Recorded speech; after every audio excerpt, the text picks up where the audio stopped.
In late 2013, Unknown Worlds began developing a game known as Descend, a basic concept for an aquatic survival game that looks like this. And in January 2018, they released the finished version of that game, which looks like this. So how do we get from there to here? In this video, I intend to show you the full game and, hopefully, answer that question.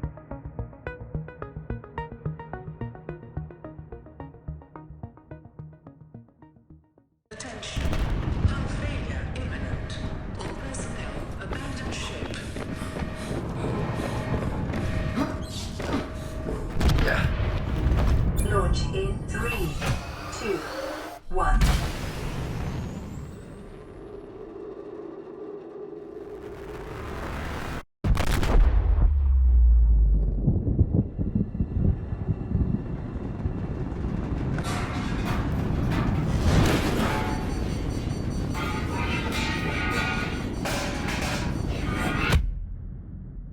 That intro sequence you just saw was added in March of 2016 alongside Xbox One support. High tech, I know. I extinguished the fire and...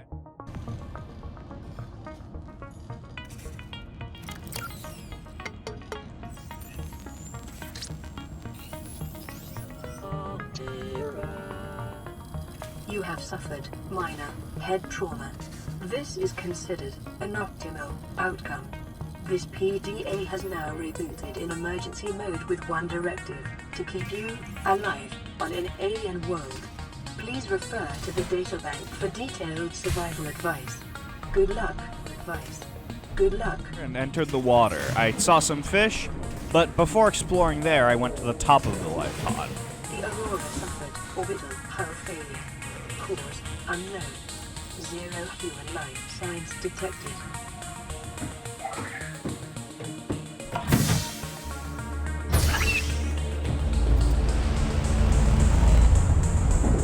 The Aurora is a pretty good landmark for figuring out where you are at any one point, as long as you have surface access. With it being situated towards the far east and facing almost exactly northeast on the front, it makes the navigation much easier. I kept exploring the shallows, and my first order of business was to get a scanner. The scanner can be used to synthesize blueprints from salvage technology and to record alien biological data. The scanner is one of the most essential tools in the game, and unless you fully break it, you cannot beat the game without it. Afterward, I made an oxygen tank, giving me an additional 30 seconds underwater per dive. These safe shallows are, as the name suggests, safe. The only thing that can hurt you here are the crash fish and the gasopods. Also oxygen, but all of them can be pretty easily avoided with a little bit of care. So I said at the start that Subnautica started out looking like this, and while that is true, almost nobody outside of the team making the game actually got to play this version. Before the game was announced, there was an early access campaign on Unknown World's official website, where you could pay for access to 7 prototype builds of Subnautica, which are where I got the footage at the start. You can't buy these anymore, but a few select people, including the YouTuber The Last Bacon, whose footage I'm using, do still have access to these. Prototypes 1 to 6 and 8 aren't truly lost for the reason I just mentioned. However, it still doesn't seem like anyone has the files for Prototype 7, and it's likely lost to history. Anyway, I scanned the fragments and eventually collected the resources to craft myself a sea glide. The sea glide will increase your effective exploration range. For your safety, please pack supplies for long journeys and stay within 5 kilometers of the nearest life pod or habitat. The Sea Glide is essentially just a speed upgrade, but it does also come with lights and a topographical map. But I personally found the map too intrusive, and the flashlight can be replaced with a real flashlight, although I didn't do that. Oh, also, if you hear any peeping in the background, it's because I have baby chickens right now, and they have possibly the highest noise to size ratio of any creature on Earth. On the Sea Glide, I think it's genuinely an incredible addition, because if I had to swim normally for the entire thing, I don't think I would have beaten this game ever. I would have given up. I then entered the kelp forest, and while searching for resources, this happened. Silver-based wiring kits are an essential component of many habitat modules. The creature that did that is called a mesmer. They intrude your thoughts to get you to swim towards them, and then they bite your face. detecting increased local radiation levels. Trend is consistent with damage to the Aurora's drive core, sustained during planet fall. I was in there because I was searching for resources and some fragments, specifically for the mobile vehicle bay, which I then got. Checking its recipe revealed that I needed a power cell, titanium ingot, and lubricant. Lubricant is crafted with the creepvine seed clusters, which are already pretty common in the creepvine forest, which I was just in. Titanium ingot is just 10 titanium. Titanium is just a generic resource. And a power cell is 2 batteries, and batteries are easy. While 10 titanium isn't too much, this does start the game's severe obsession with making everything cost titanium, and later on I exhausted the area around my base of metal salvage, and I had to go explore near the crash zone, like around the Aurora. Anyway, I built a welder and repaired my life pod and its emergency radio. Distress signal received. Rescue operation will be dispatched to your location in 9 hours. Continue to monitor for emergency transmissions from other life pods. I was then back on the salvage search, as I still haven't built that vehicle bay. I then actually did build it, and realized I don't have any blueprints for it yet, so I chose to get some. The first vehicle most people will build is called a sea moth, and its fragments are in the grassy plateaus. The grassy plateaus are filled with this red grass, as well as sand sharks, which dig into the sand and can come out to bite you and kill you and whatever. There are 4 of these grassy plateau areas, and they're arranged almost perfectly like a compass. While they do have sand sharks, they're still pretty safe other than that. Generally on the map, the further you get from the center, the more danger you're in. In fact, I believe the only biomes on the edge of the map that don't have any real scary creatures are the Cragfield and Sea Treader's Path. Anyway, I then found a crashed Life Pod 3, and I'll listen to their logs in a minute. I also saw some reefbacks, these gigantic creatures. They're the first leviathans most people will encounter, and they're completely docile. Leviathan is basically just a general term for very large creature. I then found and looted Life Pod 6, and left the grassy plateaus with 2 out of 3 Seamoth fragments. I then listened to the logs of the life pods I had previously found. You really think it'll carry 2 of us? Your regular sea glide tows a mass of 80 kilograms at over 30 kilometers an hour. The power cell rigged to this one should double that. You think there's something out there that's faster? Oh, sure. And that's assuming it doesn't overload 3 meters from the life pod. You're calm about this? I'm seeing the engineering problem. If I stop seeing the maths, I'll be terrified. Ma'am, I need you to stay calm. We're not in immediate danger. Where are the rescue teams? The Aurora didn't make it. So, where are the rescue teams? They're dead, ma'am. We have rendezvous coordinates, but the routes are radiated. So, what are you going to do? I'm head of human resources, ma'am. This is not my expertise. But the PDA says if we can find some lead, we can make radiation suits. Out there! I am not setting foot outside this life pod without the proper protection. Don't worry. I'll go. What are you doing? You were gone so long. I thought you drowned. Put the flare down. I was going to try and attract someone's attention. That's not a distress flare. Stop waving it around like that. You'll catch the fuel line. These logs don't serve too much of a point in the story. They're sort of just to add to the world building and character of the people on the ship, and sort of add more weight to the fact that they're all probably dead. Those life pods were first added in sometime in early 2016. The update history wiki, where I'm sourcing most of this update knowledge from, does not mention it. All I know is that it was definitely after the machinery update because of this Markiplier video where he finds the other life pods on the April 2016 build.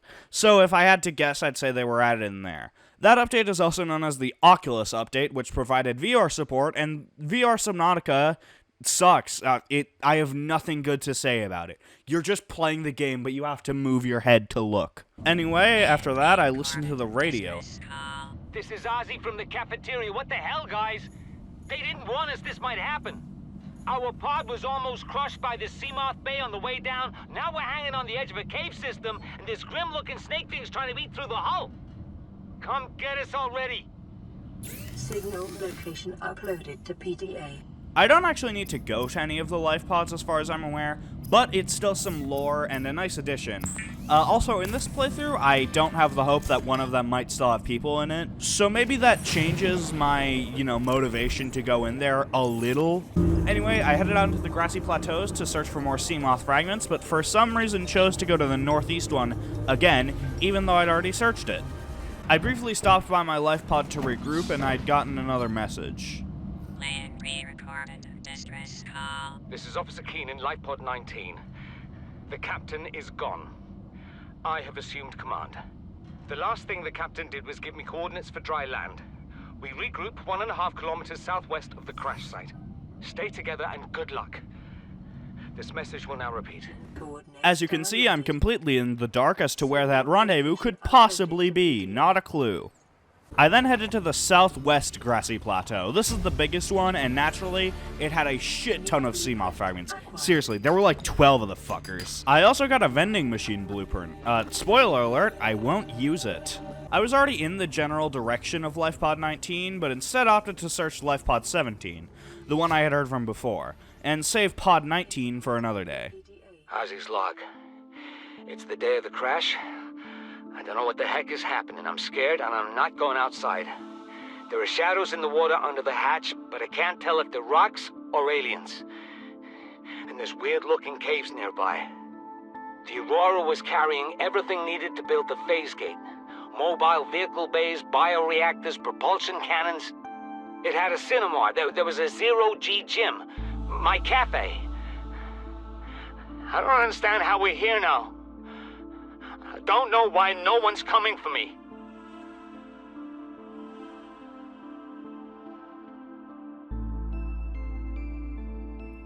I returned to my life pod where the only thing I needed to build a sea moth was lubricant, which just requires some creepvine seeds. I collected my seeds and crafted a sea moth, and I had to force myself to not swim under it and have it crush me to death when it lands.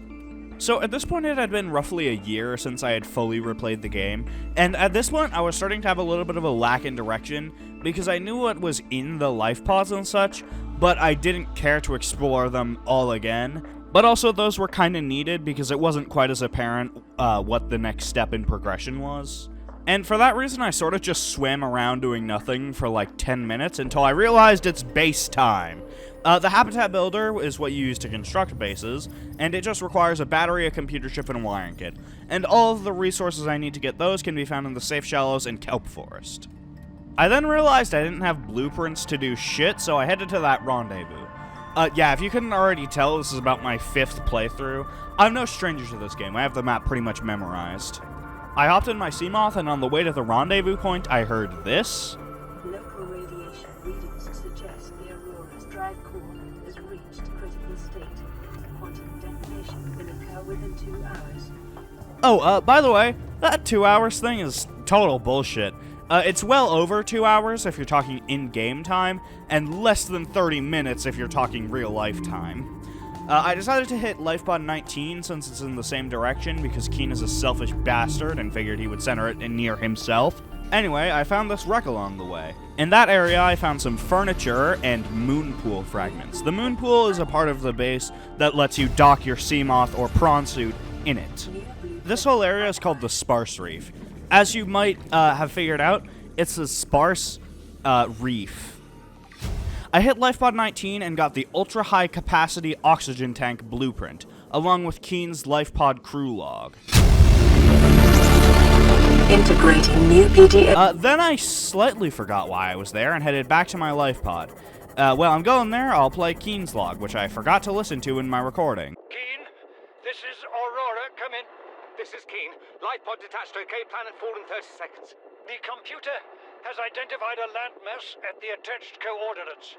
I want you to regroup the crew there. Understood, but They are your responsibility now. Don't let them down. Captain, you need to evacuate. Negative.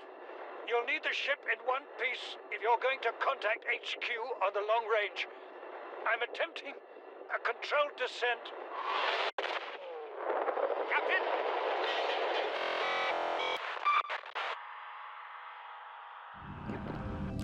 When I got back to the pod, I had another radio message. This is Avery Quinn of Trading Ship Sunbeam. Aurora, do you read? Over? Nothing but vacuum. These Altera ships. They run low on engine grease, send an SOS, you offer to help, they don't pick up. Aurora, I'm out on the far side of the system. It's gonna take more than a week to reach your position. Do you still need our assistance? Over.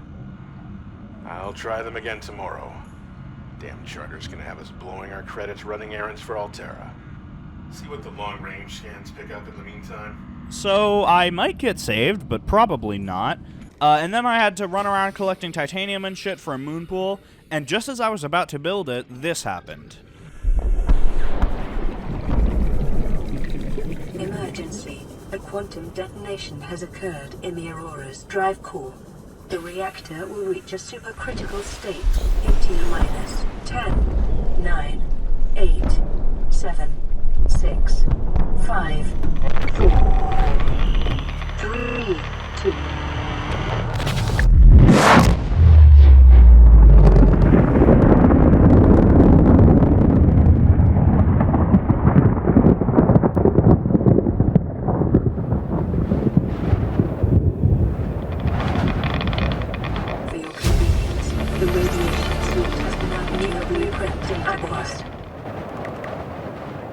That sequence was added in the crash site update from April 2015, which also made the Aurora explorable alongside being explodable, albeit its explorability was not to the same extent that it is now. I immediately decided to make a radiation suit, but first I finished that moon pool. I headed back to make my radiation suit and ended my first recording before continuing the following night. My first order of business was to actually check the radio. Aurora, this is Sunbeam again. We just picked up a massive debris field at your location. I didn't know how many of you... I didn't know. We're now en route to your location. We're gonna bring you home. Sunbeam out. What else can I say? The only time I parked a rig this big on a rock that small was in VR. Captain. And I blew it. It's a bad option, alright, but so are all the others. Yeah, this guy is voiced by Tony Porter, and while he did always have the same voice actor, at one point in development, his tone was generally very different, and some people complained he didn't feel super empathetic to your situation, which, given the dialogue, does feel pretty fair.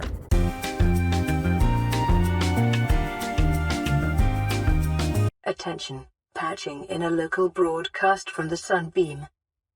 I don't believe it. There's someone down there. Aurora, Survivor, we have your PDA signature.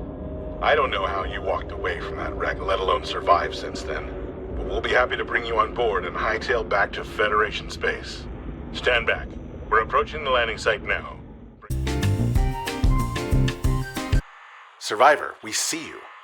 Man, I don't know how you held out down there. We broke an atmosphere, and we're descending towards the landing site. Is that a building down there? What do you mean you can't identify it? Hold on. No turning back now. Positions, everyone. Touching down in 10, 9, 8. After that, I actually headed to the island, and right after climbing on shore, my PDA told me that the island had several energy signatures on it. Picking up multiple energy signatures on the island's surface. I then walked into a cave and found this. When I scanned it, it said it was either for industrial applications, an advanced transport network, or religious purposes. In reality, this is a teleporter. I just don't have the item I need to power it. I walked through the island for another minute and found an abandoned base. These were constructed by the survivors of the Degassi ship, which wrecked here quite a while ago.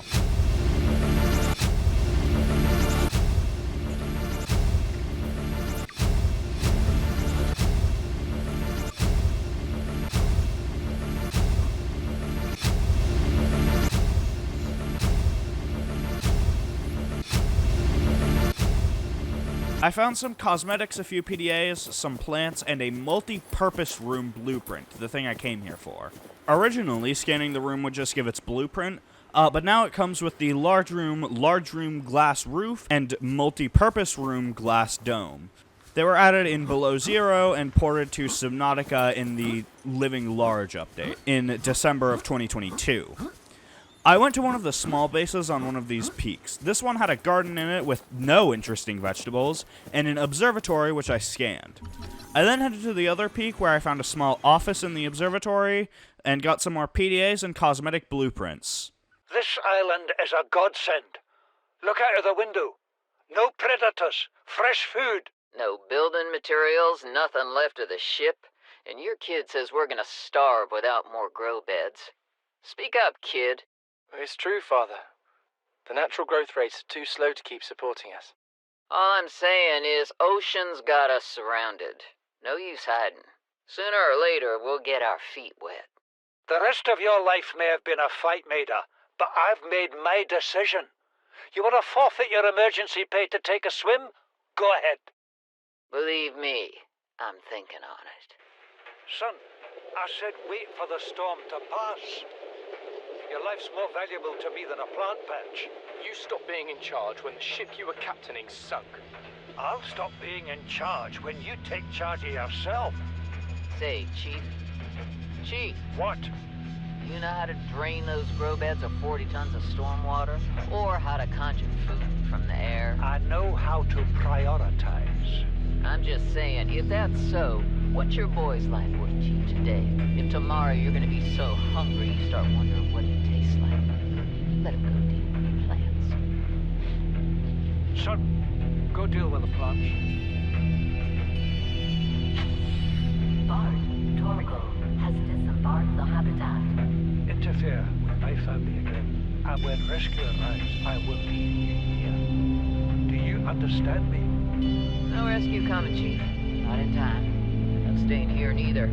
This rain keeps falling, sooner or later this place will be buried. The only choice we got is whether to get buried with it. You see, Chief, you brought us to this sodden planet. Told us we'd see a lush payday. Now what do we got some 6 weeks later? A dead crew, a habitat that's half buried, food washed away. I suppose the executive decisions would be better left to someone with your extensive experience of hitting people in the face. I know enough not to take unscheduled detours to uncharted planets. That's something you don't want to learn the hard way. Easy to judge a decision in hindsight. Harder to come up with a plan of your own. Got one already. We take what we can carry and hunker down in a cave somewhere. I scouted a site, a couple 100 meters deep, lots of metal deposits. How do you imagine we'd live? With ready access to building materials, like damn queens, a couple of water filters, a bioreactor, fresh fish. But Chief, we'll eat seaweed salad and drink our own piss if that's what it takes. All that matters is, do you got something better? Send the coordinates to my PDA. I'll review your proposal. What is that thing? I don't know. I found it outside in the sand. Part of another ship? None I've ever seen. It's not even scratched. Don't fool around with it. It might be worth something. Stand down, Chief. If it were gonna crumble to dust, it would have done so when I picked it up. It's glowing. We're not the first people to come to this planet. People? Maybe. Could be aliens. Could be the damn sea monsters for all we know. One thing for sure, we ain't gonna find out by staying here. Chief's log, 5 weeks since the crash. The only other survivors are my son, Mort, and Maida, the cut-price mercenary I commissioned for the journey.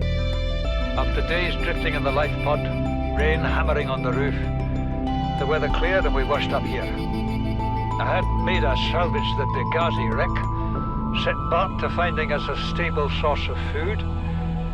His education is paying off sooner than I'd anticipated. Our only problem is Maida.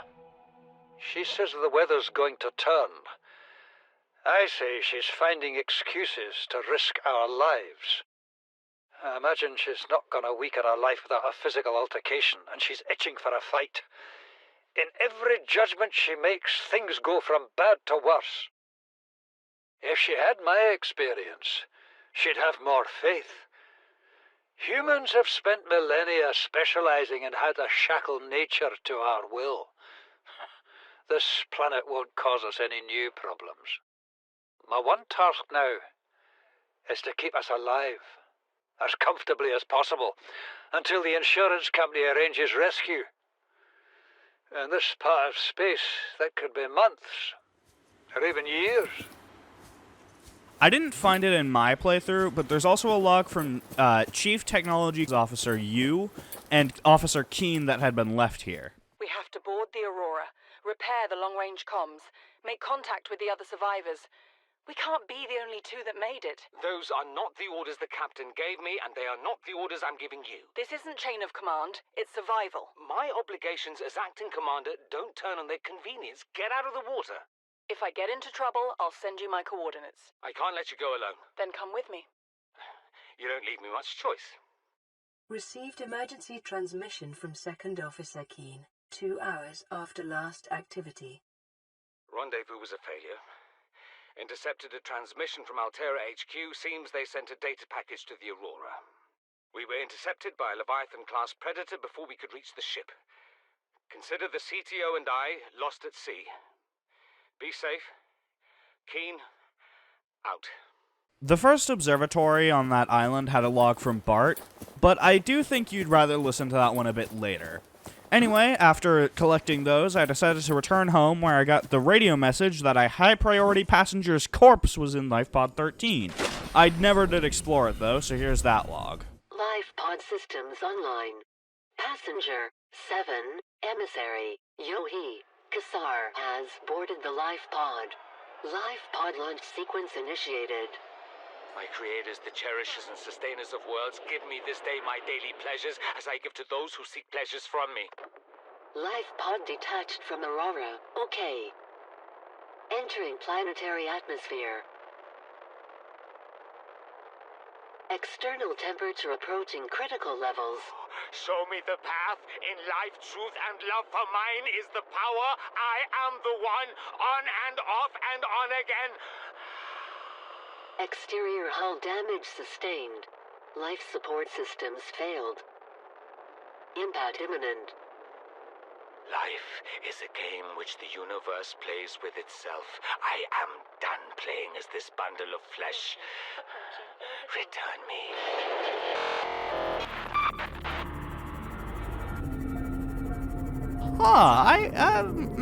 I'm not sure about him. After that, I began collecting titanium for a proper base, although I didn't realize I actually need plasteel ingots for a large room, and so I need 4 lithium to convert my titanium into plasteel ingots. Though I already had 3 lithium, so I just took a brief trip to the mushroom forest and got the last one I needed. While I was in the area, I also found a modification station fragment and a Cyclops bridge fragment. I also ventured into this biome. It's called the Bulb Zone. It used to be called the Koosh Zone, and that's way funnier, so that's what I'm going to call it. In there, I looted a wreck, which got me another modification station fragment, and on my second trip in, I got a reinforced dive suit blueprint, along with the blueprint for a stasis rifle and a power transmitter. I never crafted either of the latter, but they're pretty useful. The stasis rifle locks creatures in place when you shoot them with it, and the power transmitter extends the range of things like solar panels and thermoplants. It can also connect the power from 2 bases, if you want to do that for some reason. I don't see the utility in it. Going back to the life pod, I found another Cyclops fragment and another modification station fragment, unlocking the recipe. New blueprint acquired. I had already gathered everything I needed for a bioreactor, so I headed back to the pod, crafted some plasteel, and built the room. I then had 0 structural integrity, so I went and got some titanium for reinforcements.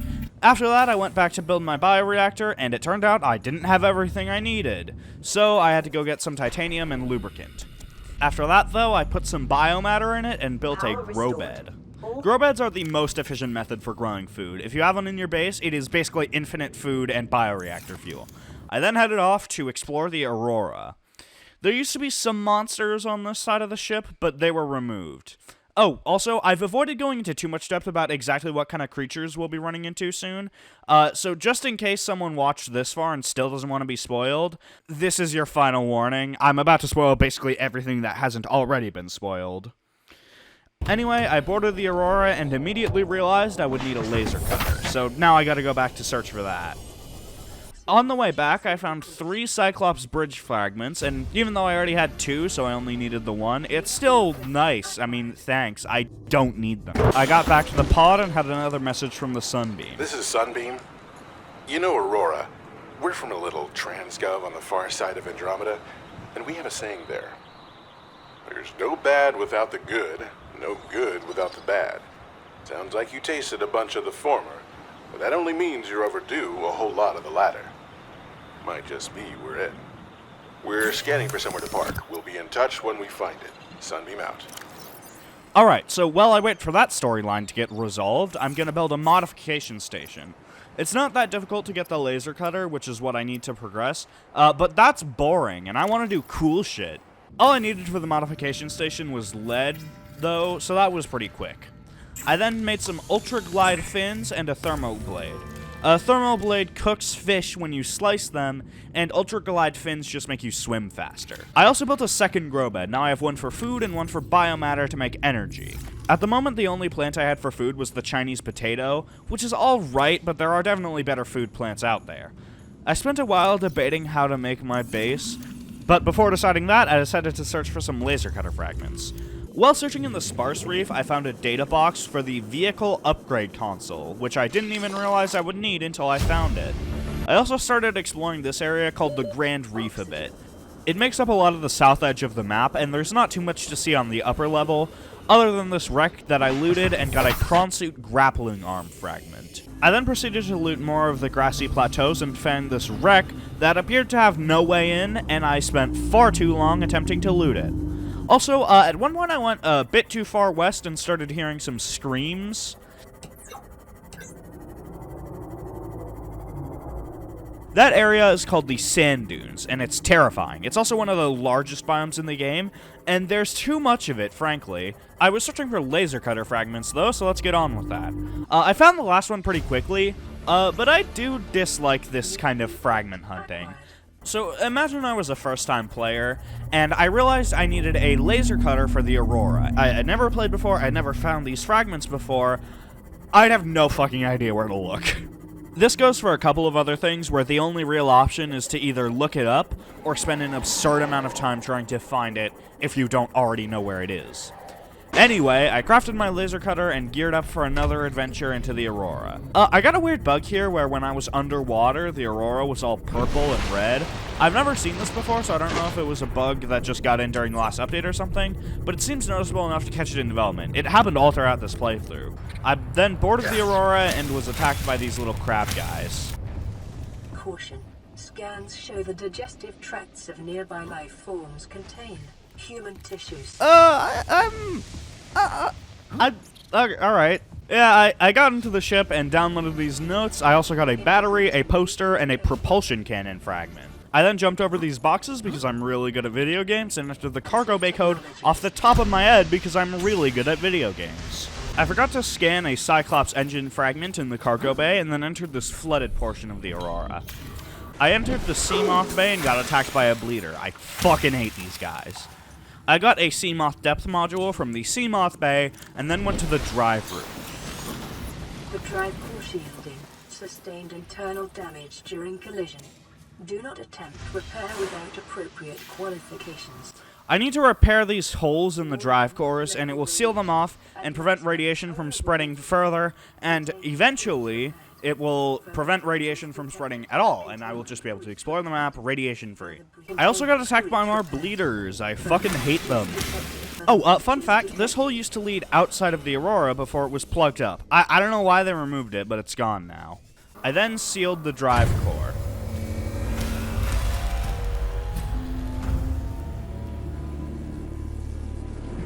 Drive core breach sealed. Radiation levels decreasing. I then entered the locker room and found a PDA log. Exiting sleep mode. Loading voice recognition. Engineer Barclay and Chief Technology Officer you identified. Drone, get me a propulsion cannon. Repulsion cannon retrieved. Hey, Berkeley. Install that circuit box with that repulsion cannon and you'll punch a hole in the cargo bay. Damn it, Drone, I said propulsion, not repulsion. Recalibrate sensors. Senses recalibrated. Sensors aren't the problem. I tweaked the program. It's like you now. It doesn't like being told what to do. Drone, I know... His name's Albert now. Albert, I know it's not your fault, but it would really help me do my job if you'd bring me what I asked for. Thanks for your time. Propulsion cannon retrieved. Thank you. Now go away. Entering hibernation mode. Boss, this hobby of yours isn't making my job any easier. Or safer. Maybe so, but it's all that's stopping me from being so bored I take a spacewalk in my skivvies. After that, I entered the prawn bay, where I found some prawn suits and unlocked the prawn suit blueprint. You can't see it, but I said prawn so much because it's an acronym, and I really like typing it in all caps when I'm writing the script. I entered the living quarters and found a cafe, and a room I knew the code for because I'm really good at video games. In that room, I found a PDA which read this. Integrating new PDA data. Quote, Responsible Autonomous Relationships, forward by Jenny Eckhart. All the good things in life are commodities. We trade love just as we buy and sell stock. We engage in human relationships when there is a fair exchange of value. Support, motivation, affection, nothing good is ever free. If every physical good in the Federation came from a single supplier, it would constitute a dangerous monopoly. Personal relationships are the same. It is important for people to get what they need from multiple sources. If a person finds a better source of the goods they require, they are not wronging their original supplier by changing their purchasing arrangements. If one member of a relationship should feel threatened or jealous, they must look at their own business model and ask whether it is performing competitively. There is always room for improvement. End quote. This room also came with a blueprint for a bed and some accessories, but I think that's the most interesting. I think that's meant to look at how generally utilitarian society has become here. And I think that's especially interesting considering one of the conflicts in Below Zero, but I digress. I entered the captain's quarters I already knew the code for because I'm really good at video games, and found the blueprints for the Neptune escape rocket. I'm supposed to get the code from a radio transmission from Altera, but I'm really good at video games, so I didn't need it. I also found another room with another voice log. Listen, I know I don't have the right to make demands of you, but I need you to understand that I want to change our arrangement. I hear what you're saying, and I will try to respect it. How would you like to change it? I would like to reduce our contact hours. How much further can we do that? To 0. You're dumping me. I'm changing the terms of our relationship. How is it still a relationship if we don't see each other? It's a relationship of a kind. You have so many expectations. I feel you just want to spend more time with that dumb guy in his dumb robot suit. That's not a feeling. It's a judgment. And I feel hostility in what you're saying. Perhaps your jealousy is a sign that you need to take another look at your business model. Why can't you just be happy for me? I am happy for you, and I'm happy for all the guys in the prawn bay. I'm just not happy for me. This is why I want to change our arrangement. This is just the thing we read before in action, but I think it's an interesting way to build on it. I then proceeded to swim around the guts of the prawn bay for a minute before giving up on finding anything. The Aurora was added before the early access release, although it's not present in any of the prototypes, but it wasn't explorable until the crash site update I mentioned earlier. After getting out of the Aurora, I backtracked to my Seamoth before heading home, searching the Lifebot 4 wreck, getting its log, and the creature decoy blueprint from it. Landed in area of significant alien activity. Encountered predators in the Leviathan class, highly aggressive. Spectroscope scanner assigned species designator Reaper. One specimen attempted to swallow the life pod, doing extensive damage in the process. Only viable option is to make for the safety of the Aurora crash site. I have retrieved a data box with the creature decoy and enough resources to fabricate a couple of them. The swim's longer than the decoy lifetime, but it should just be enough to keep them busy. If you don't find me on board the ship, presume I miscalculated. I then got back to the life pod and got another sunbeam transmission. Aurora, we're approaching the planet now. We have a landing site for you that's... well, it's better than the alternatives. We've sent you the coordinates. It'll take us a couple of days to align our orbit. We should be able to establish direct contact with you during that time. Then we're coming in to get you. Cross your fingers, the weather holds. Don't leave us waiting. Sunbeam out. Alright, so now the clock's ticking there, but I do have a few things to do first. The biggest of which is to make a new room, which took me 25 minutes. It didn't even look that good, but I mean, it's fine, but it's not my magnum opus. I then headed off to the island just before the 15-minute mark. It doesn't feel like it, but I only really noticed when it was timed just how small this map really is. Even though it feels super expansive, it took less than a minute to get from my base to the island. I could hear more roaring here, and apparently there's a large energy signature on the island. Wonder what that could be. I dove back under the water, scanned a nuclear reactor fragment, and got a proper glimpse at what's been making all of these roars I've been hearing. That thing is called the Reaper Leviathan, and it is terrifying. I was down here for Cyclops engine fragments, and I still need 2 more. But first, I entered this large moon pool and this tall corridor. I found a couple of these purple tablets around the facility. They're important to open doors and stuff, but they don't have any critical importance beyond that. I went up here and opened a door using the tablet, and that door led me into the control room.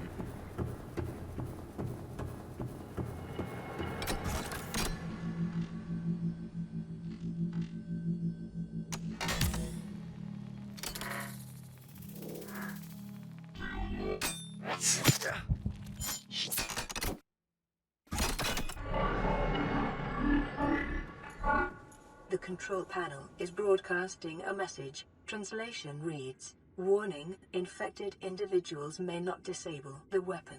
This planet is under quarantine." I immediately chose to self-scan. Self-scan complete. Bacterial infection in your system is progressing. Detecting skin irritation and immune system response. Further data required to identify bacterial strain. So that disease is called the Kara, and as we'll come to learn, it's extremely dangerous. Anyway, I backtracked through this facility and found this elevator. It's very cool. I made it back to the surface with 5 minutes left, so I gathered these bulbo tree samples and also took this screenshot. Oh, by the way, while I was in the facility, I got a databank entry that pointed me towards a thermal plant facility in a volcanic cave at depth 1,200 meters, as well as a disease research facility in a cave with many fossils at depth 800 meters. Then about 20 seconds before the sunbeam was due to arrive, the facility started moving.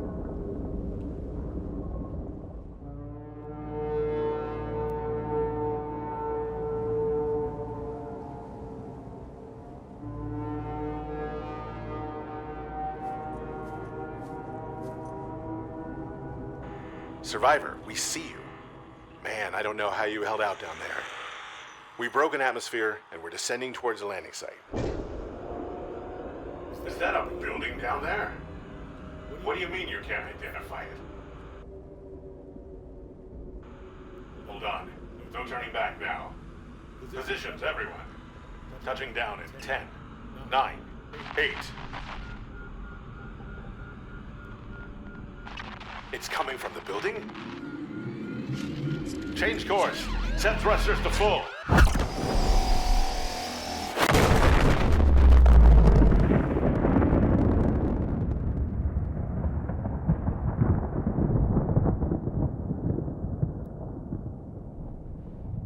So that's what happened to the Aurora.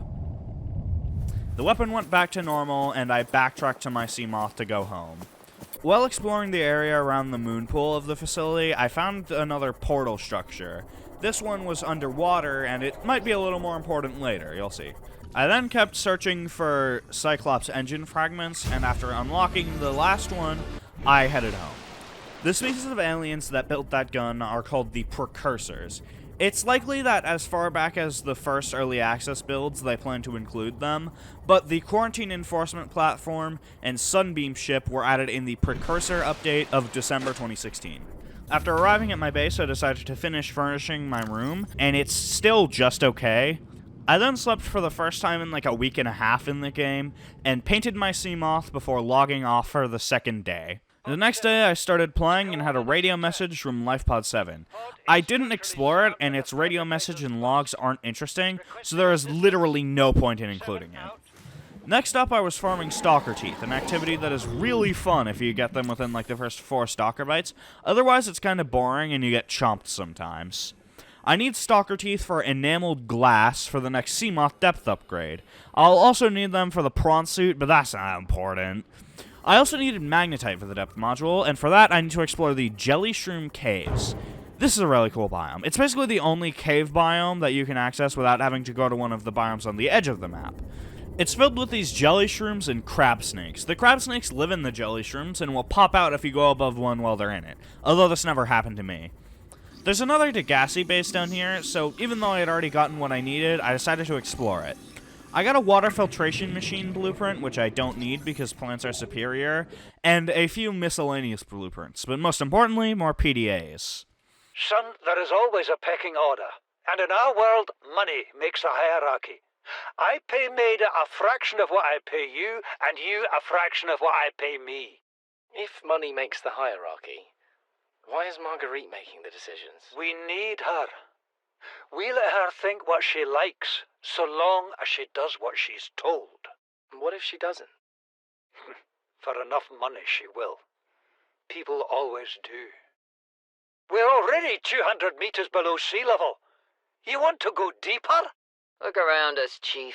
Water leaking through the hull, water outside the hatch. We're drowning real slow. If rescue arrives, whatever shot us down, it's gonna do it again and again until it's shut off. You see an off switch around here, Chief? Why would it any more likely be half a kilometer down? Your kid found something on the scanner. There's something down there. Something that shouldn't be. You're mad. I'm going all the same, and I've an idea you two are gonna follow.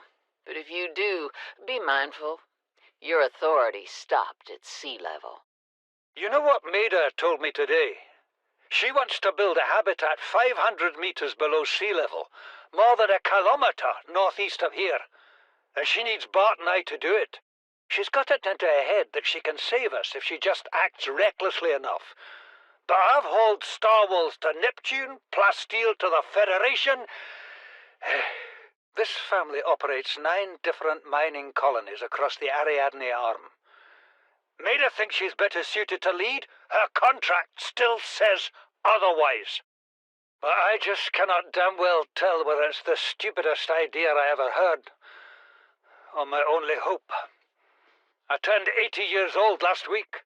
I thought I had another 80 in me, but marooned on this planet, there's no swapping out of my liver when the old one fails. Here, I'm mortal. And Maida is useful. So, it's my responsibility to make a decision. Return to the island and hope whatever knocked the Degassi out of the sky won't do the same to the rescue ship. Or take us deeper in search of answers. And all the while be hoping old age gets me before the sea monsters do. I'll give Maida just one thing. She was right about these caves. There's enough lithium there to fabricate 100 tons of plasteel. Enough for a damn fleet of Cyclops submarines. There was nothing anyone could have done to avoid crashing here. But I was right to order the detour. If we get off this planet, they'll be talking about the Torgal share price on the other side of the Federation. I thought it might get claustrophobic living underwater. Father feels it is. He'd tell me it was childish, but I stare out of the window and sometimes I think how lucky I am to see this world up close. Back on the island, I wouldn't have believed the creatures that live down here. The fish, they glow. There's one that's 90% eyeball. Snakes twice the length of a habitat compartment. Certainly, it's not all friendly. Most of the plant life is toxic. Learned that the hard way. But I've managed to coax some marble melons into growing indoors. And when they don't cover our dietary needs, well, we eat the fish themselves. It's a bit gross, but it's nothing they wouldn't do. I've been attempting to document my findings. Father approves. He says understanding is power. That the more we know about this planet, the more we can use it to our advantage. I'm just doing it because it's fun. It's not easy without proper equipment and network access, but the old-fashioned way, observing, taking notes, testing theories, shows me the world in a way a spectroscopic analysis never could. Lately, I've been watching the crab snakes. They ambush their prey as it tries to feed on the mushrooms they hide in. What they don't eat settles on the seabed, which fertilizes the mushrooms, which feeds the herbivores, and so the chain continues. Co-evolution gives me the fuzzies. Something incredible just happened. Since we're down here, I had this plan to build equipment and study the life forms we were encountering, but I didn't have enough enameled glass. So, I started looking for a natural substrate that would strengthen the glass we have, and those stalker teeth we've been finding fit the bill. Only, well, we needed more. That's when Marguerite got interested. She actually listened to me, more than I can say for Father, and I worked up the courage to talk about my more tentative theories. When I told her they were attracted to metal deposits, that their teeth get dislodged when they pick them up, her eyes narrowed and she dashed out of the room. 3 hours later, she came back, her pack loaded down with stalker teeth. I asked her about it. She shrugged and said my theories were good. Said she had the meeting out of the palm of her hand. I think she meant it literally. She is incredible. She went out to the kelp forest armed with just a heat blade and went fin to fin with a pack of stalkers. On the one hand, that is the coolest thing I have ever heard. On the other, well, I hope the stalkers didn't come off worse than Marguerite did. She had a huge gash on her forearm. I don't think things went as smoothly as she made out. And what's the point in surviving here if we have to kill everything that makes it so wonderful? I wish I knew more about these animals, but Father won't let me leave the habitat. Maybe with all this glass, we could build a containment unit and get up close to them. I then got home and had another radio message. Playing partially translated broadcast. 9 new biological subjects designated. Mode. Hunting. Analyzing. Sharing subject locations with other agents. I'm fairly certain that's meant to be a warper, a creature I might have encountered before, but forgot to mention it when I was writing the script. You'd never guess, but they warp you. This suggests that they're more intelligent than the other fish, possibly even working with the precursors, though that's just a hunch I have. Oh, by the way, in case you've only ever played Below Zero, architects and precursors are the same thing. They're just different words. After that, I had to go and get some lithium, and I decided to go to the mountain island for that task. I searched in the caves under the island for a minute, but a while after coming out of the caves, this happened.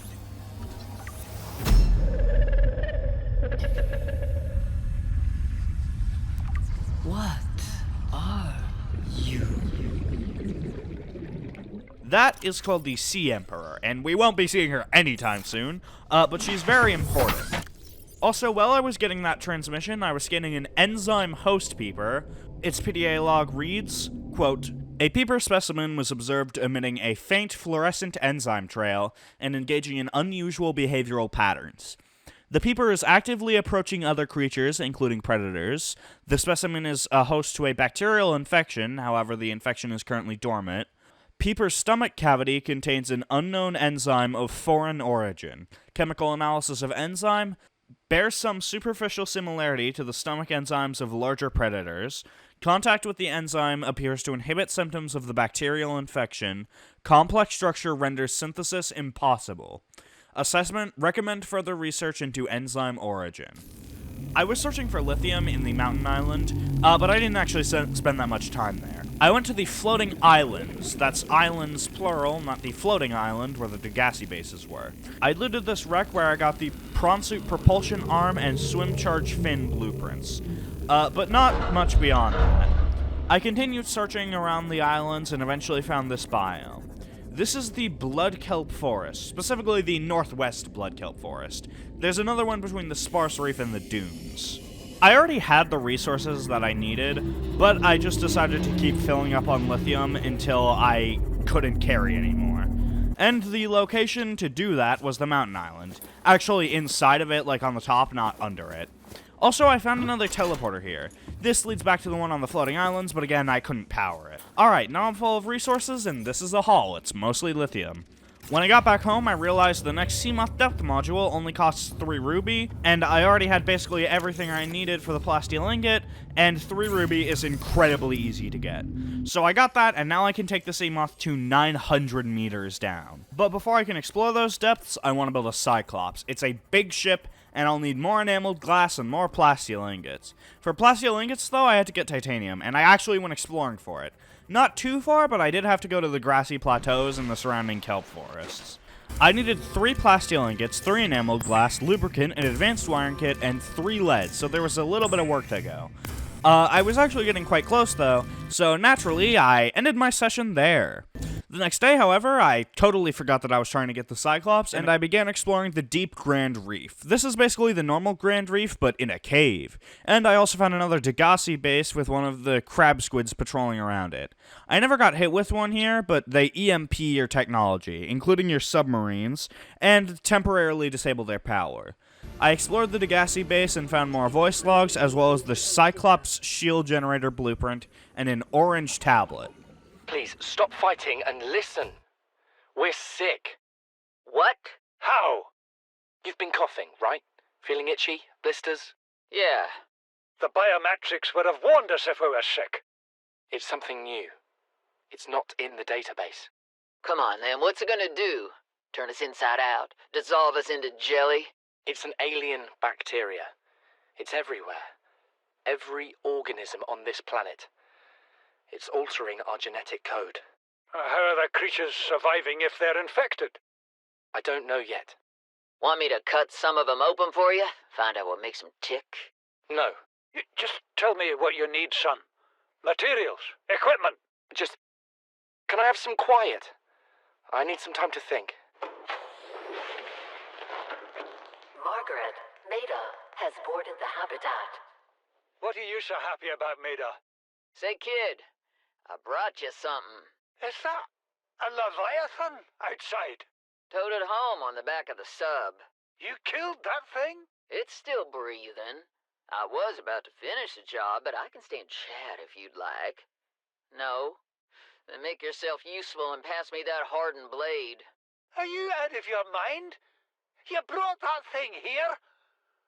What if it's not as dead as it looks? What if others come? You prefer it got curious and came of its own accord, or got messed up and dragged here?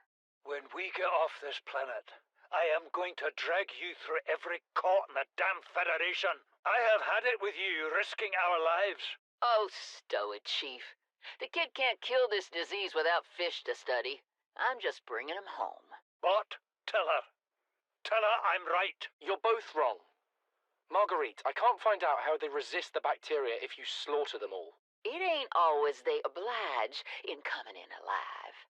He means you're being reckless. Father, the outcome's no better if we hole up in here and don't go outside. That we have to find a middle way. There is no compromise. Not while she's on my sea base. Your sea base? I'm going outside. Bart, Torgal has disembarked the habitat.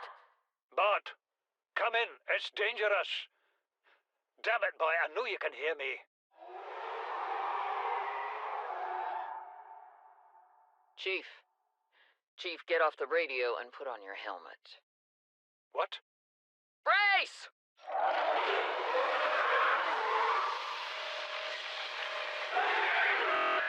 Came out of nowhere.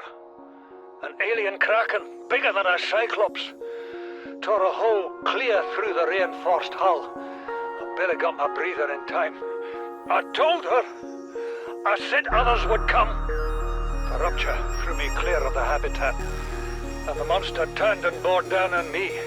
And just as its tentacles came within reach, Maida appeared out of nowhere.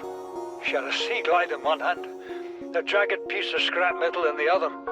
She meant to butcher that beast or die trying. The last I saw her, she had the metal lodged in its neck as the monster did its best to shake her, contorting off into the darkness. I'm certain she got her wish, one way or another. Then I thought I saw a light deep below me. I hoped maybe Bart had swum clear. I followed it. Now I wonder whether I saw anything at all. Our oxygen is low. The habitat is gone. I can't see the sky. Something surely has the scent of my blood. And that is what happened to the Degasi survivors. Well, Paul and Bart.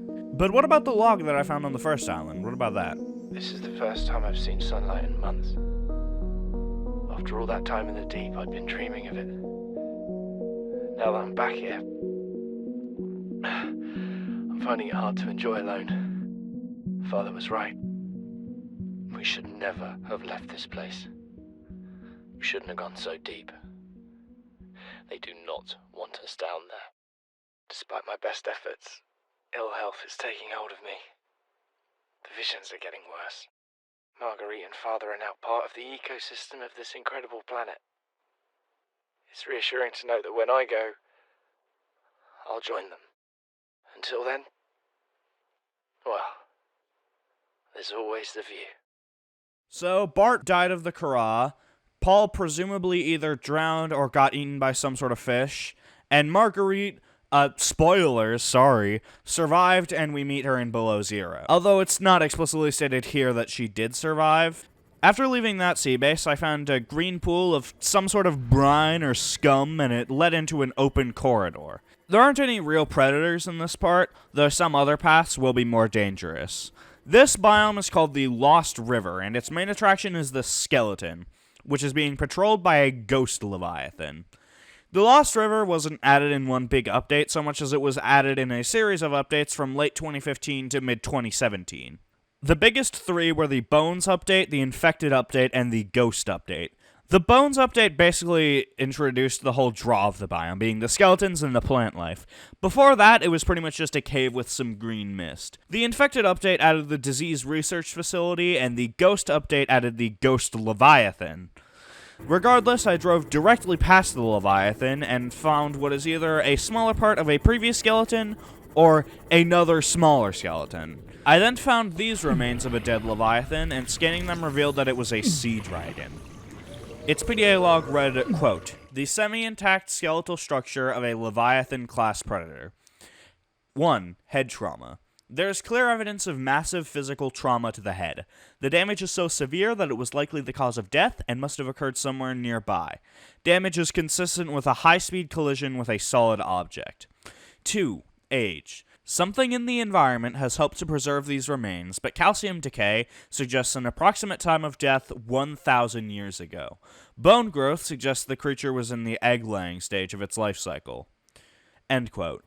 Shortly after I found this, the Disease Research Facility referred to in the PDA from before, back when I was on the island. I then entered. Detecting an alien broadcast. Linguistic analysis reads, "Caution. Hazardous materials and life forms contained within interior walls in this section are substantially reinforced, indicating the designers were seeking either to keep something out or contain it within. Whatever their intention, it clearly failed." I scanned a sea dragon, and its log confirmed absolutely nothing about what happened here, but it's some interesting lore. I then downloaded the Kara Contagion profile and found these warper parts. Data pertaining to the bacterium is being downloaded. Caution. Detecting atypical fluctuations in blood plasma proteins. A self-scan is strongly advised. I never remembered to scan here, unfortunately, and also there was another terminal behind this that required an additional purple tablet, which I did not have, so I left after that. On the way out, let's read the downloads I got. First, the warper parts. Quote, "This life form shows heavy sign of genetic modification and extensive mechanical grafting. Its digestive and pulmonary systems have been replaced by an onboard battery receiving energy directly from this facility and distributing it throughout the body. Miniaturized phase technology has been implanted beneath the skin and is triggered by the central nervous system, allowing the construct to teleport at will. The brain and central nervous system have been digitally augmented with advanced processing, power, and remote communications. Assessment: programmable hunter/killer. Avoid. Essentially, the warpers are programmed to hunt and kill any organism infected with the Kara, and they were built to do this by the precursors. The specimen research data is mostly just describing what we could already see, but the last part of it is important. Quote, "Unidentified Leviathan. This Leviathan species has been assigned to designator Sea Emperor. Bone samples from Emperor specimens indicate some potential for Kara immunity. Single specimen captured for study at purpose-built containment facility, constructed in volcanic region at depth 1.4 kilometers. Assessment: while it is unlikely that the Emperor specimen is still contained within the facility described, it may be possible to acquire further data on the aliens' attempt to develop a vaccine. End quote. Next, the Kara Contagion Report. Quote, this terminal contains extensive data regarding the bacterial contagion identified as Kara. Discovery. First discovered during routine network expansion on outer worlds. Pandemic development. Network error resulted in routine quarantine procedure failure. Contagion was uploaded to and spread quickly through the core worlds. Confirmed deaths, 143 billion individuals. Bacterial mechanisms attaches to healthy living cells and mutates the basic genetic structure. Symptoms: Stage 1, gradual immune system failure. Stage 2, green skin lesions and flu-like symptoms. Stage 3, unpredictable alterations to biological structure. Stage 4, complete shutdown of executive function. Emergency steps taken, core worlds quarantined, bacterial samples distributed to isolated disease research facilities for vaccine development. Treatment procedure unknown. End quote. Next, the facility damage report. Quote, Leviathan detected at facility perimeter, closing at high speed. Exterior anchor cable impacted with massive force. Exterior anchor system buckling. Facility sinking. Collision with sea floor. Breaches detected in Containment Unit 7, Leviathan eggs. Immediate specimen destruction protocol initiated. 314 specimens destroyed, 1 specimen unaccounted for. Evacuating staff to off-site sanctuaries. Planetary quarantine protocol initiated. Warning: infected individuals may not leave the planet. Essentially, because the precursors had taken the sea dragon's eggs to the disease research facility to research whether young sea dragons may carry the enzyme we need to cure the Kara, the sea dragon attacked the research facility, and the Kara had now spread to nearby life. The staff were evacuated to off-site sanctuaries, which we would see more of in Below Zero, and the planetary quarantine protocol was activated. This protocol was to destroy anything attempting to enter or leave the planet. However, as we saw, an uninfected individual can disable the protocol. So if we can get uninfected, we can leave with the rocket Altera had sent us before. This all occurred roughly 1,000 years before the events of the game, as was hinted at by the log about the sea dragon from outside of the facility. Anyway, I then exited the Lost River through the Koosh Zone. There are a few entrances and exits dotted around the map, but I mostly used the Koosh Zone entrance for this playthrough, and then I headed back home. After getting there, my first order of business was to finish making my Cyclops that I was supposed to finish about 3 pages ago in the script. Honestly, this, the prawn suit, and then the very end of the game are the only 2 real grindy bits I have to do, so I'll just get to building the thing. Be advised, the Cyclops is designed to be operated by a 3-person crew. Only experienced helmspeople should attempt to pilot this vehicle solo.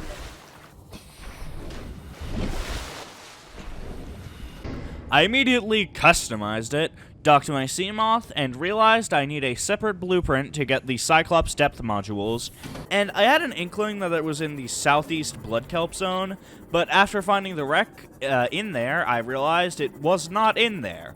I did get the nuclear reactor and Cyclops sonar blueprints, as well as some blood oil from the Bloodkelp lines, which ended up coming in quite clutch later. I also got the Cyclops fire suppression system and prawn suit grappling arm blueprints, which were quite nice to have, even if I didn't use them too much. Searching through the Sea Treader's path, I found another wreck. There was basically nothing in it, but while in it, I realized I was about to die of dehydration and had no water available, so naturally I decided to kill myself. Nah, I respawned. That's not the end of the video. Going home, I ended my 4th session. I genuinely don't know why I didn't play for the 3 remaining minutes it would have taken me to get home. But anyway, once I did continue playing, I decided that despite the other thing I could do, I would make a battery charger. So I did. I also decided to get some lockers and grow beds for my Cyclops, because why not? But also, while checking my life pod for spare titanium, I got this message. Cool. Anyway, I then made my first Cyclops depth module before docking my Seamoth and heading back to the Lost River. I was taking the Koosh Zone entrance. I usually took this entrance when going to the Lost River deeper, but in the biome I got attacked by something that for 1 second I thought was a Reaper. Turns out I was quite far from the nearest one, and then I looted Life Pod 12 and got a voice log. It was just on the way. I'm not really a doctor. I know that's what my ID says, but I never have been. Cheated the medical exams. What does a doctor these days need to know about manually resetting bones? When was the last time a top surgeon actually cut someone open? That's what the robots are for. Doctors these days read diagnoses off of computer readouts. For that, I'm perfectly qualified. But what good is it when I'm not connected to the main network? I'm bleeding. I've got glowing green pustules growing on my hands. I run a self-scan and it tells me I've got skin irritation. The only thing I studied in medical school was how to lie convincingly. What the hell do I know about how to treat an alien disease? I'm actually going to die down here. Oh, and directly after that, I remembered to self-scan. Self-scan complete. Bacterial infection has spread to the skin and pulmonary system. Medical report recorded to databank. It is imperative you find a way to neutralize the infection.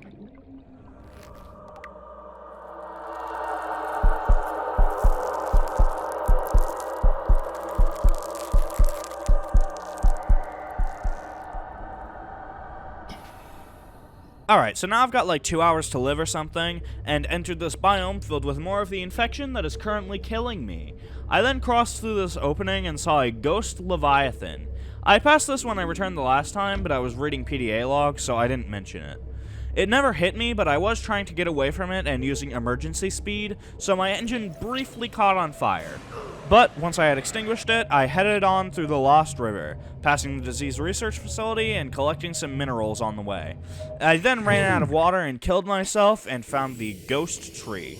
The reason I came here was to collect nickel, the material I need to craft my next round of depth modules for the Cyclops and Prawn suit, although I've already maxed my depth on the Seamoth. For collecting a little nickel, I should have enough to last the rest of the game. While I was leaving, I did have another brief encounter with the Ghost Leviathan, but left unscathed. Afterwards, I did have some minor struggles getting out of the Grand Reef, before returning home and upgrading my Cyclops depth module, bringing my max depth down to 1300, and I was finally going to actually build the prawn suit. So, I did. It is normal when first piloting a prawn suit to feel a sense of limitless power. Prawn operators receive weeks of training to counteract this phenomenon. You will have to make do with self-discipline. I also got a few other things while I was grinding to get it, those including a rebreather and reinforced dive suit, increasing my oxygen duration at low depths and temperature resistance respectively. Also, while I was searching through the Grand Reef for gel sacks and rubies, I found sea treaders. They're very cool. As long as you avoid their mouth, you should be okay, and they're totally docile other than that. Also, at one point, I had to take in the vibe and this warper attacked. I went home and crafted the prawn suit. The prawn suit was added in the aptly named Prawn update in August of 2017. And while it is cool, without modules it's kind of boring. And considering its utility, if you don't want to get the custom modules for the exosuit, you might be better off sticking with the Cyclops for repeat playthroughs, but I'm not doing that. So I was going to get the grappling hook arm and drill arm. I constructed myself some limbs and decided to stock up on lithium again, as I was running low on lithium I collected at the island earlier. I needed the lithium for a depth module for the suit, which brought its crush depth down to 1300 meters, so I decided to dock it in the Cyclops and explore the next region of the map. I was very hyped, but these stupid fucking ampules kept attacking me, to the point where I had to hit save because I was worried they might destroy my Cyclops if they didn't let up. Also, the hitboxes on the Cyclops hull breaches are weird as fuck when you're trying to repair them. Also, at one point I accidentally entered the crash zone and had to make a beeline for the Koosh zone again, because as annoying as the ampules are, they aren't as bad as Reapers. Also, I accidentally went to the edge of the map, because fuck me, I guess. And then I accidentally entered the crash zone again briefly before making it to the correct hole. This Lost River entrance also has some very convenient lava zone access, so it was about 2 minutes from entering the hole to being in the lava zone. And as I was about to come across a critical location, I was on the edge of the next stage of progression, I had to go. I mean, I just came back the next day, but it was a bit of a cliffhanger for 16 hours, even though I've already beaten the game like 5 times. Also, I'm now entering my last recording of the game, although it is 5 hours long, so we've still got about a third of the game to go. Going into my next recording, I decided to remove the power cells from my Cyclops and put them in storage. These lava larva things will drain your power, and they're especially a problem when your Cyclops is idle. I then drilled some kyanite. It's needed for the next round of upgrade modules. I also found this Reaper Leviathan skeleton, and its PDA log indicated that it was likely brought down here by a sea dragon instead of coming here on its own accord. So that's terrifying. As I was about to enter my Cyclops to continue exploring, this happened.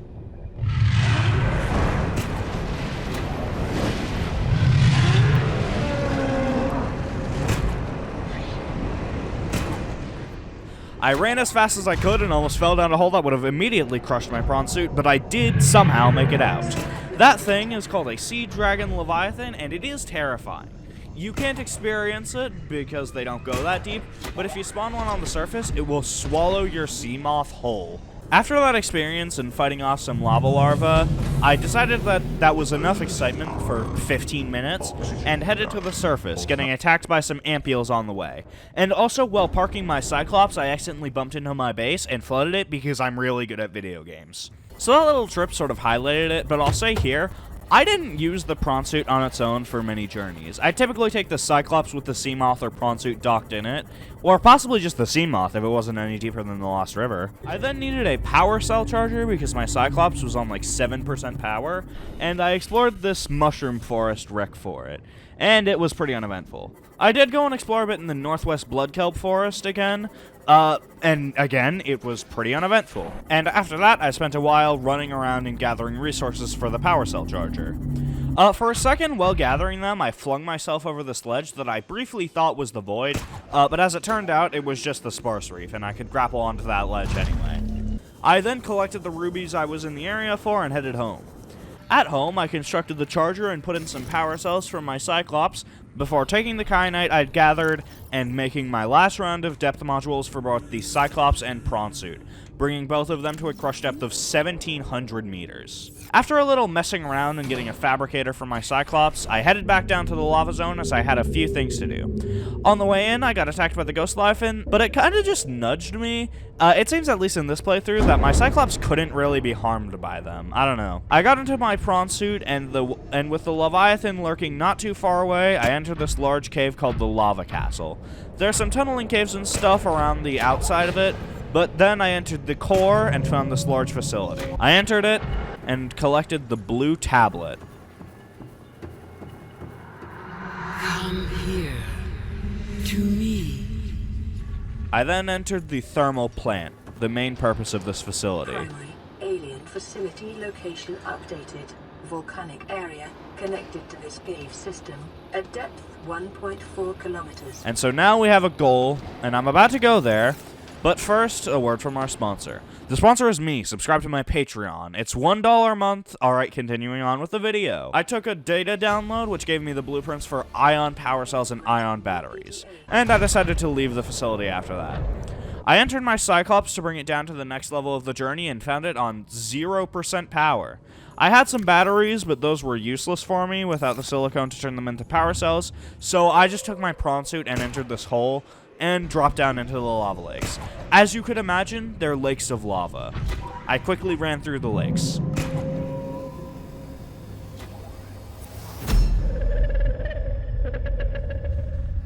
I am what you seek. Want to help you. I then entered and spent my only blue tablet opening the store. I can craft more, but I'll need to go to the surface to unlock the containment facility, part of the containment facility. Translating local alien broadcast.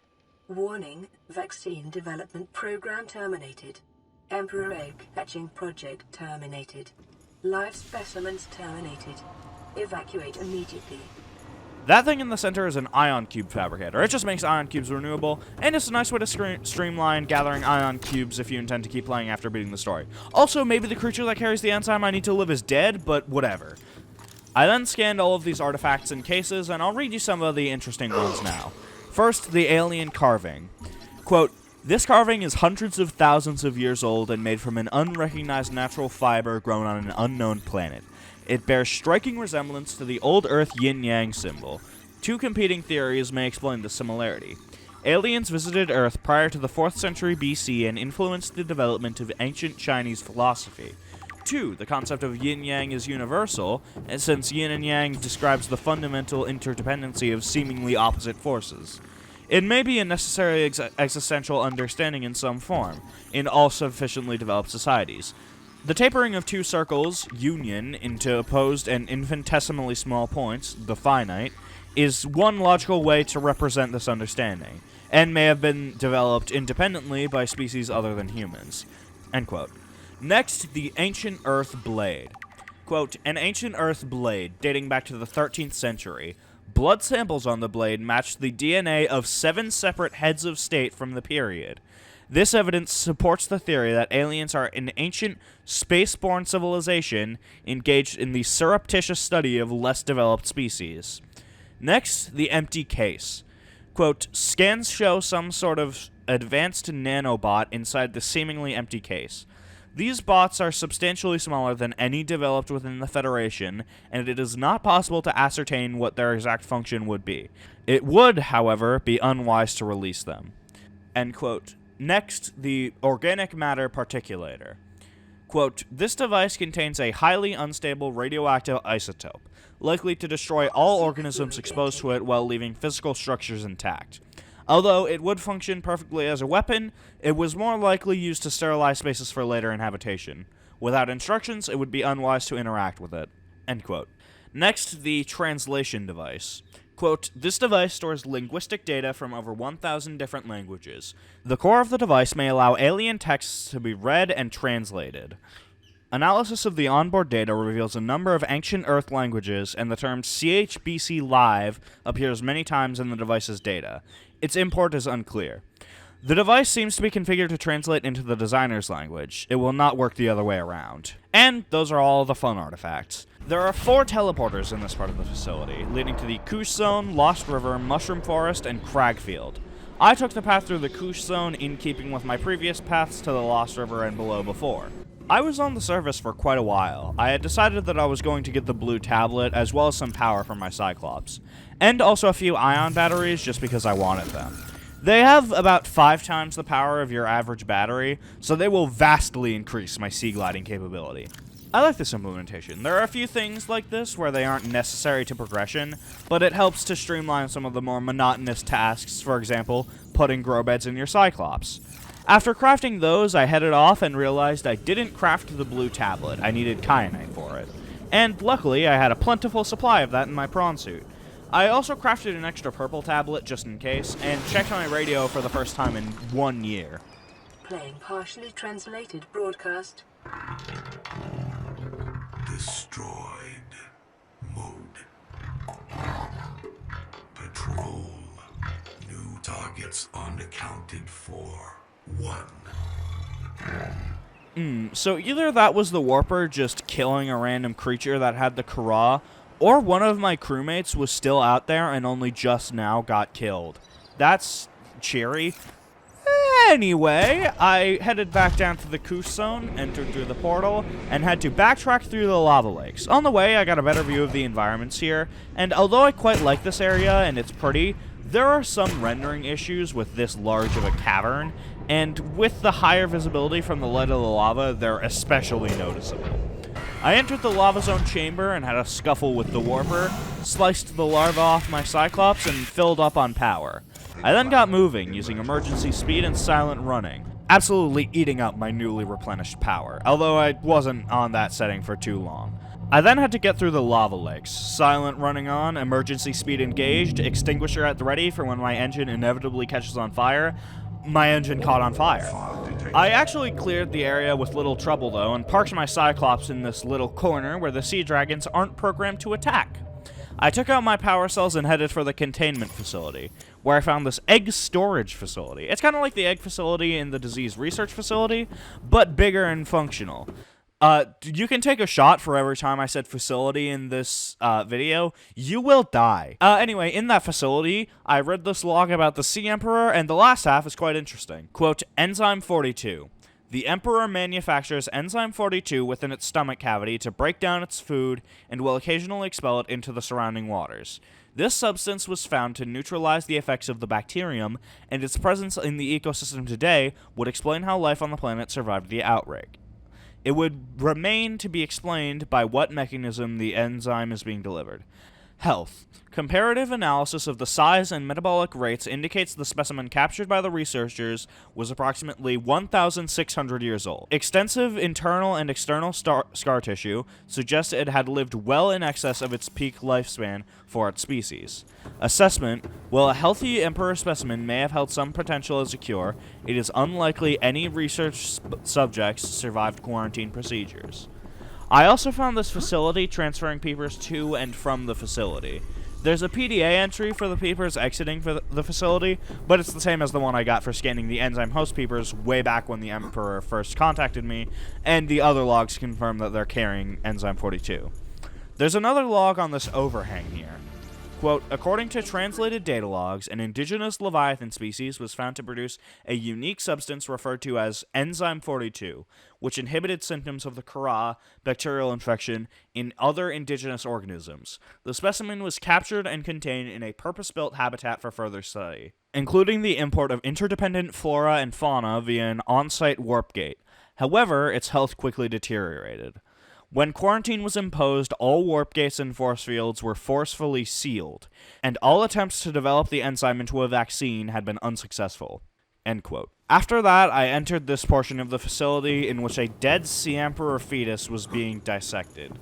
Scanning it read, quote, found preserved in a glass case, it was likely the child of an adult specimen contained within the facility. Physiology. Superficial damage to the specimen indicates it was artificially removed from its egg casing. Stunted tissue development suggests the organism expired during the removal process. Tissue samples have been taken from the digestive tract. Analysis. It appears that the aliens were attempting to formulate a cure for the bacterium from enzymes produced within the specimen's digestive system. Without a young, healthy specimen, these efforts were in vain. End quote. After that, I finally opened the door to the aquarium and dived into it.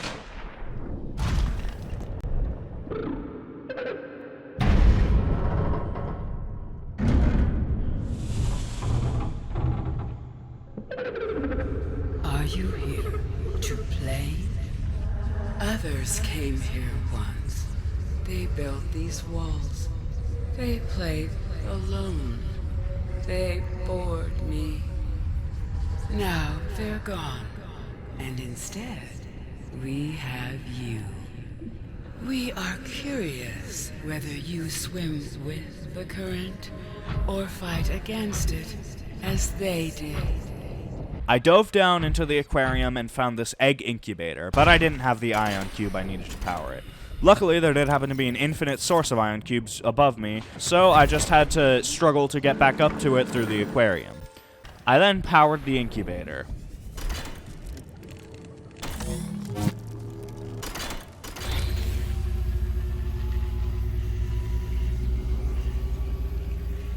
My young need to hatch, to play outside this place. We have been here so long. The others built a passage to reach the world outside. I asked them for this freedom, but they could not hear me. If you help us, I will give you freely what the others tried in vain to take. Here I realized my oxygen was not depleting, but more importantly, the Sea Emperor had just blown the sand off of this teleporter, and that's cool as hell. Then I couldn't figure out how to get the hatching enzyme blueprint to hatch the Sea Emperor's eggs, but it turned out I just needed to activate this portal with another ion cube.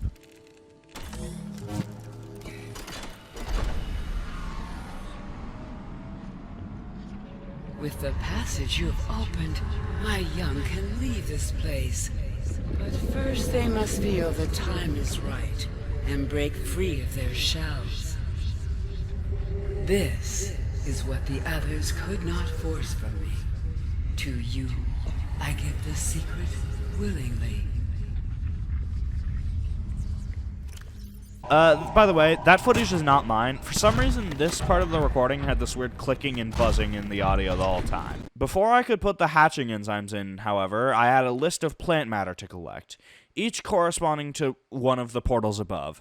So I gathered some mushroom tree, bulb bush, and ghostweed seeds, almost got attacked by a ghost leviathan, and then gathered the eye stalk seeds I needed. Oh hey, the audio's back to normal. Anyway, I left the facility and this happened.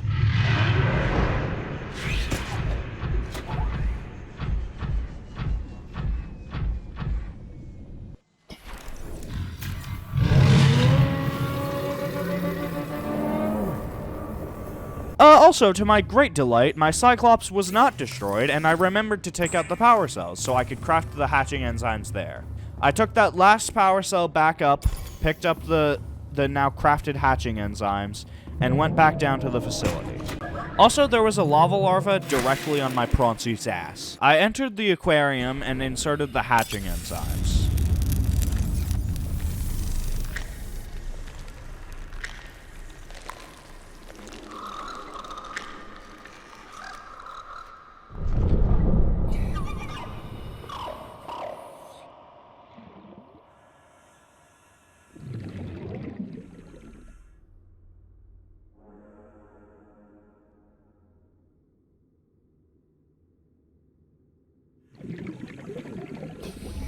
My young are swimming for the shallows.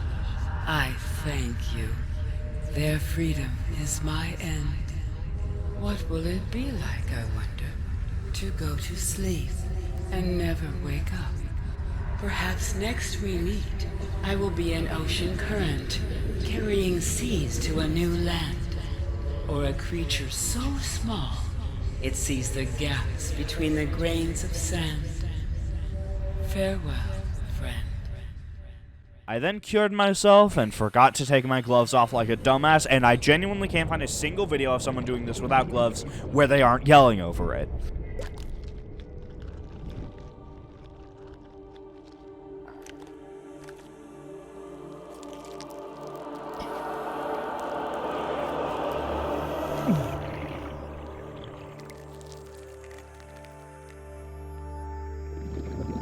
I then tested, and yep, my oxygen is actually infinite. It's not just a visual glitch. Anyway, I took this teleporter, and it just put me outside of the quarantine enforcement platform. Specifically through the portal I had noticed all the way back when I was first waiting for the sunbeam. I left my prawn suit in the moon pool and entered the control room.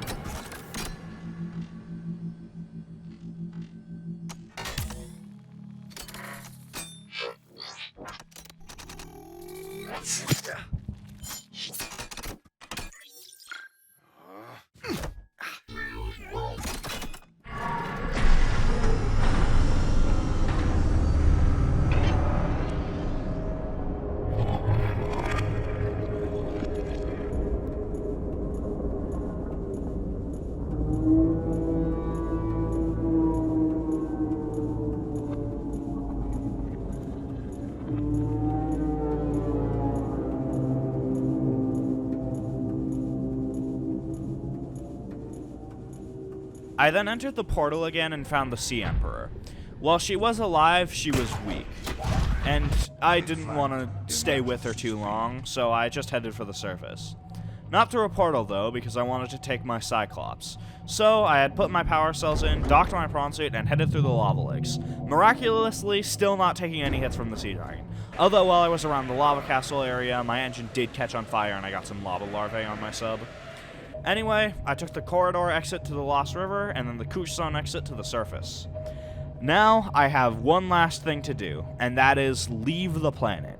And to do that, I would need to craft the rocket, and to craft the rocket, I would need 4 acid mushrooms, 8 lithium, 10 copper, 3 nickel, 3 creepvine seed clusters, 2 quartz, 4 crystalline sulfur, 2 ruby, 3 deep shrooms, 1 salt deposit, 2 gel sacks, 60 titanium, 10 gold, 8 silver, 4 iron cubes, 1 stalker tooth, 4 kyanite, 6 table coral samplers, and 4 lead. Some of these resources I had already had, but the majority of them were things I needed to gather. Oh, also, I didn't know how to make the blueprints off the top of my head, and you need to unlock them when you make the next thing, so I was just making a bunch of different trips throughout the map. The first portion of the rocket was the launch platform, which requires a computer chip, 2 titanium ingots, and 4 lead. The lead I already had in storage, and the table coral was easy, so this was just a hunt for titanium and a couple minerals. So I'm just going to track how long this takes. I got home at 3 hours and 15 minutes exactly, and I started constructing the first part at 3 hours, 21 minutes, and 41 seconds. The next part was the gantry, which required 1 plasteel ingot, 1 copper wire, and 1 lubricant, so basically just another titanium hunt. By the way, a lot of the time I was just searching in and around the crash zone for metal salvage during this point, as I said right at the start. Alright, I hit construct on the gantry at 3 hours, 28 minutes, and 32 seconds. So less than 10 minutes since I constructed the launch platform. And next up was the Neptune boosters, which would require 1 plasteel ingot, 3 nickel, 2 aerogel, and a wiring kit. I already have gel sacks and lithium in my storage, and ruby I can just get on the way to get nickel. And I had already gathered some extra titanium when I was getting resources for the gantry, so this shouldn't be too long. And it took me 27 minutes. Jesus Christ. Alright, next up I need crystalline sulfur. See, if I was a smart person, I would have Googled exactly what I need to construct each part of it, and then gathered everything I needed in one location at a time, then constructed the whole rocket in one go. But I am not a smart person, so I had to go all the way back to the Lost River to get 4 crystalline sulfur. Between needing to gather more titanium and lithium, also needing more ion power cells and shit, and going back to the Lost River, this took exactly 32 minutes. Alright, for the last part, I need a Cyclops shield generator, plasteel ingot, enameled glass, and computer chip. So I'm sure this part won't take 30 more minutes, so of course it will. Why wouldn't it? Well, it was actually 22 minutes, but I love to lie.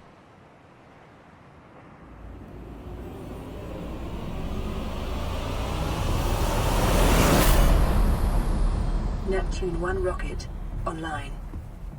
I then rode up the elevator, opened the door, and threw some switches. Communications systems array active.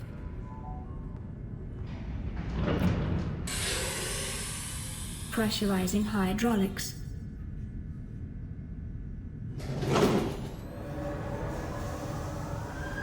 Auxiliary I power climbed the unit ladder to the online. cockpit, got a good view of the engine power core thing, and spent quite a long time filling and writing a time capsule. Although I decided that if you happen to see this video and find the time capsule I left, that's your decision to share it or not. Oh, also, the way the time capsules work is cool as hell. You can leave a few items, a message, and a picture, and it'll appear in other people's games.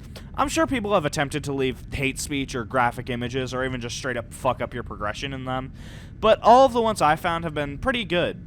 Oh, also, if you did happen to find my time capsule, I meant August 28th, not July 28th.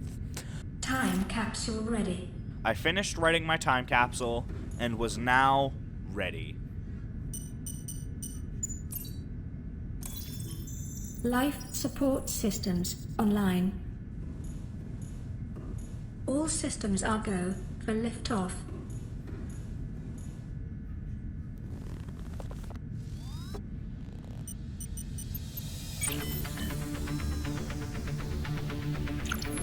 Ready to launch on your command, Captain. Launch in 10, 9, 8, 7, 6, 5, 4, 3, 2, 1.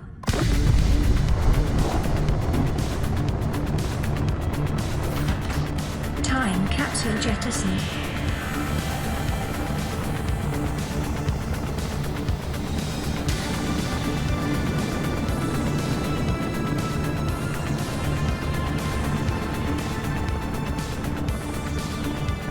Caution, approaching orbital debris field.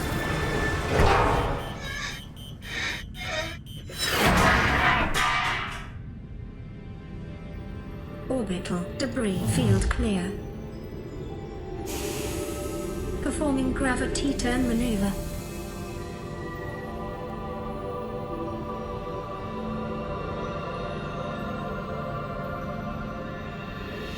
Confirm destination coordinates. Nearest interstellar phase gate. Engaging ion boosters in 3, 2, 1.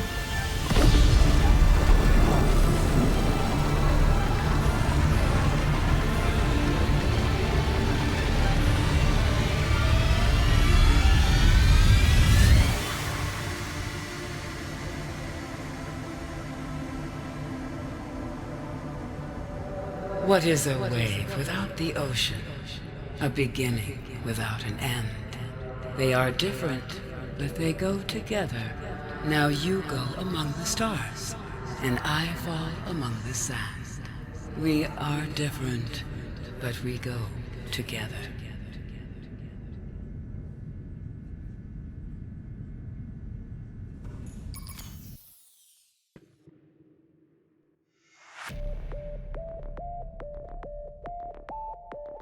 And that's the end. I mean, not the end of the series, but the end of the game. This isn't like the Half-Life 2 video. I'm covering one game. I mean, well, I had my fair share of issues with the game, like some of the grindy portions being a bit too long and having to occasionally lose your mind searching for one fragment if you aren't extremely familiar with the game or looking shit up. I still really love it. And getting to play it during its development and be excited for each new update was incredible. Yeah, I've actually been playing this game, you know, on and off since like early 2017-ish. And that was an incredible experience. To answer the question I posed at the start, the game got here through a lot of hard work from all of the people on screen now. Oh, also, just a note on myself, I'll be taking a break during September, but I do have a very fun video planned for October. So, you can look forward to that, and goodbye. Welcome home to all Terra. Permission to land will be granted once you have settled your outstanding balance of 1 trillion credits.